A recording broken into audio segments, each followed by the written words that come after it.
Whoa. I'm running short of words right now, but I cannot afford this because I have to speak. Thank you so much for all the love, for all the warmth. Thank you for accepting me. Thank you very much.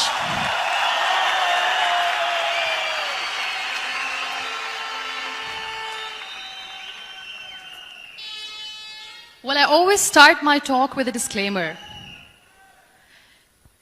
And that disclaimer is that I've never claimed to be a motivational speaker. Yes, I do speak, but I feel more like a storyteller because wherever I go, I share a story with everyone. Problems are not too big. We are too small because we cannot handle them.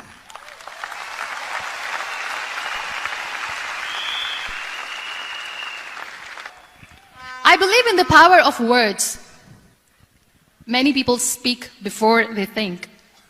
But I know the value of words. The words can make you, break you, they can heal your soul, they can damage you forever.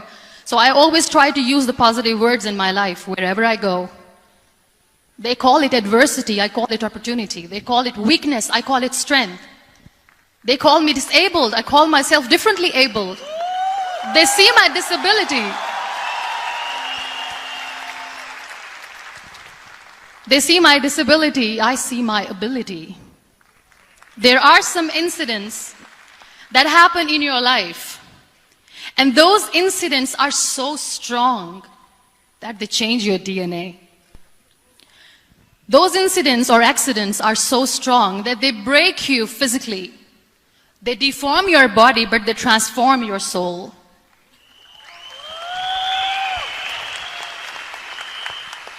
Those incidents break you, deform you, but they mold you into the best version of you. And the same thing happened to me. And I'm going to share what exactly happened to me. I was 18 years old when I got married. I belonged to a very conservative family, a Baloch family, where good daughters never say no to their parents. My father wanted me to get married.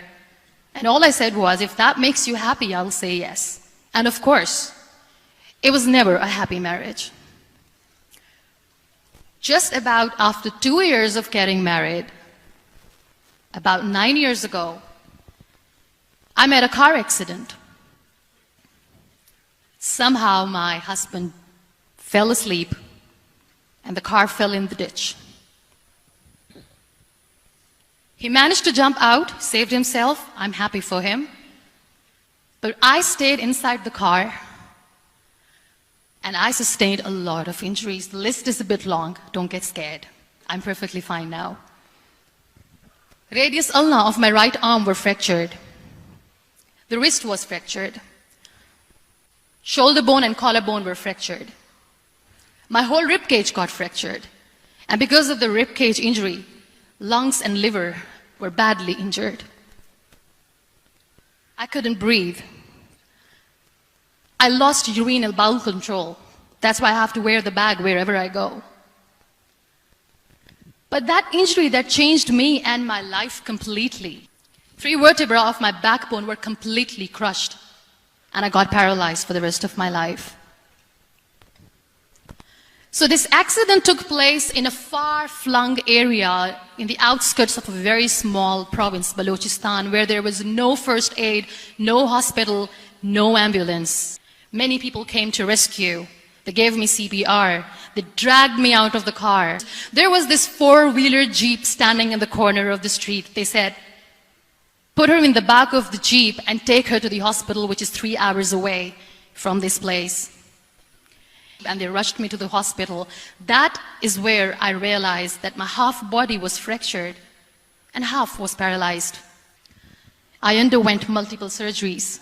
Doctors have put a lot of titanium in my arm. There's a lot of titanium at my back to fix my back. That's why people in Pakistan call me the Iron Lady of Pakistan.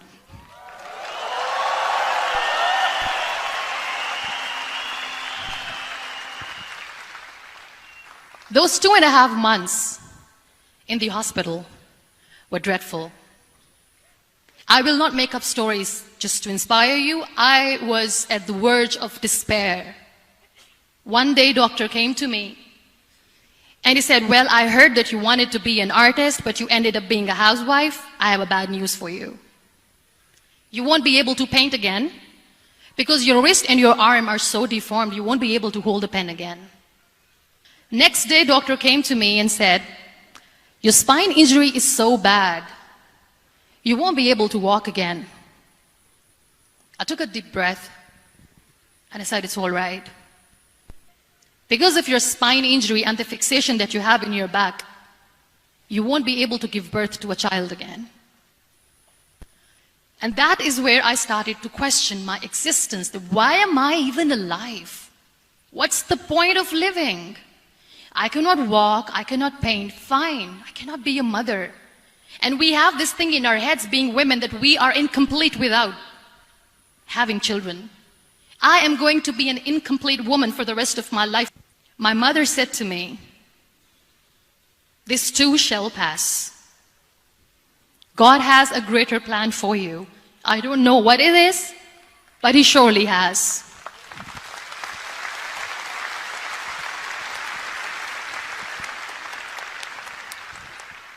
One day I asked my brothers, I know I have a deformed hand, but I'm tired of looking at these white walls in the hospital and wearing these white scrubs. If I want to do something, bring me some colors, bring me some small canvas. I want to paint. So the very first painting I made was on my deathbed. It was not just an art piece or just my passion. It was my therapy. So that's how I spent 2.5 months in my hospital, crying, never complaining or whining, but painting. And then I was discharged, and I went back home. I was unable to sit. There were a lot of infections in my body, a lot of allergies. So doctors wanted me to lie down on the bed straight for not 6 months, for not 1 year, for 2 years. I was bedridden. There are always turning points in your life. There was a rebirth day that I celebrated. After 2 years and 2.5 months, when I was able to sit on a wheelchair, that was the day when I had the rebirth. And that day I decided that I'm going to live life for myself. I am not going to be that perfect person for someone. I am just going to take this moment and I will make it perfect for myself. That day I decided that I'm going to fight my fears. We all have fears. Fear of unknown, fear of known, fear of losing people, fear of losing health, money. We want to excel in career, we want to become famous, we want to get money. We are scared all the time. So I wrote down one by one all those fears, and I decided that I'm going to overcome these fears one at a time. You know what was my biggest fear? Divorce. I liberated myself by setting him free. And I made myself emotionally so strong that the day I got the news that he's getting married, I sent him a text that I'm so happy for you and I wish you all the best. And he knows that I pray for him today.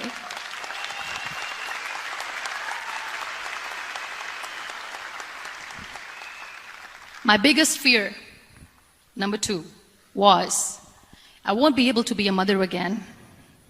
And that was quite devastating for me. So there is no point of crying, just go and adopt one. And that's what I did.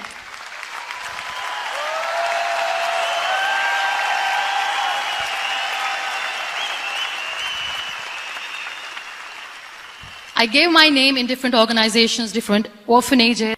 2 years later, I got this call from a very small city in Pakistan. There is a baby boy, and would you like to adopt? And when I reached there, the man was sitting and he was looking at me from head to toe. And I kept thinking that, oh my God, he is going to say she's on the wheelchair, she doesn't deserve it. He said, I know you will be the best mother of this child. You both are lucky to have each other.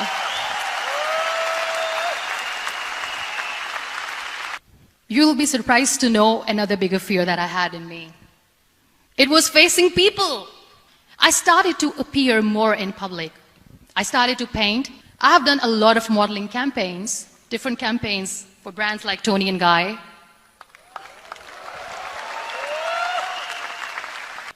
I decided that I'm going to join the national TV of Pakistan as an anchor person, and I've been doing a lot of shows for the last 3 years.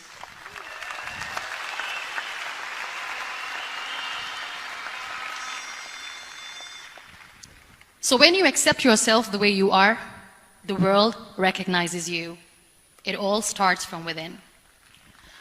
Thank you. I became the National Goodwill Ambassador for UN Women Pakistan, and now I speak for the rights of women, children. I was featured in BBC 100 Women for 2015. I'm one of the Forbes 30 under 30 for 2016.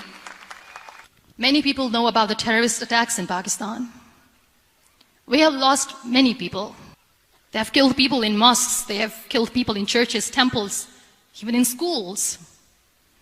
There was this terrorist attack in Army Public School, Peshawar, where these terrorists entered in an examination hall and they killed our children. And in that attack, that day, this beautiful boy, Waleed Khan, who was my hero, my real life hero, was the proctor who was taking care of the students, was keeping an eye on the students. Those barbarians shot him 3 times in the face, 5 times on his body, and he fell down. I was asked to give a talk in the school after a week of that terrorist attack. I could see children injured. I could see children sitting on the wheelchair. So this kid, Waleed Khan, I was asked that he is in a hospital right now, and you have to go and see him and motivate him and tell him that it's going to be okay. And when I saw Waleed Khan coming on the wheelchair for the first time in front of me, his face was all deformed. His leg was fractured, his arm was fractured. He couldn't talk, he lost his teeth. He cannot sneeze, he cannot smell. He cannot eat. Say, this beautiful child, Waleed Khan, came to me and he said, "Are you Muniba Mazari?" I said, "Yes." He said, "Baji, let's take a selfie."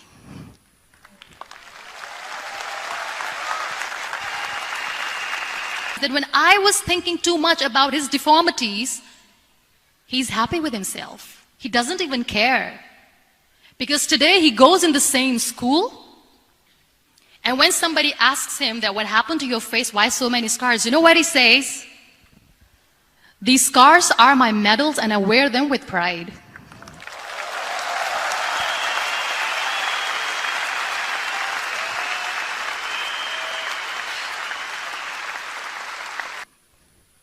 Life is a trial, and with time you realize that.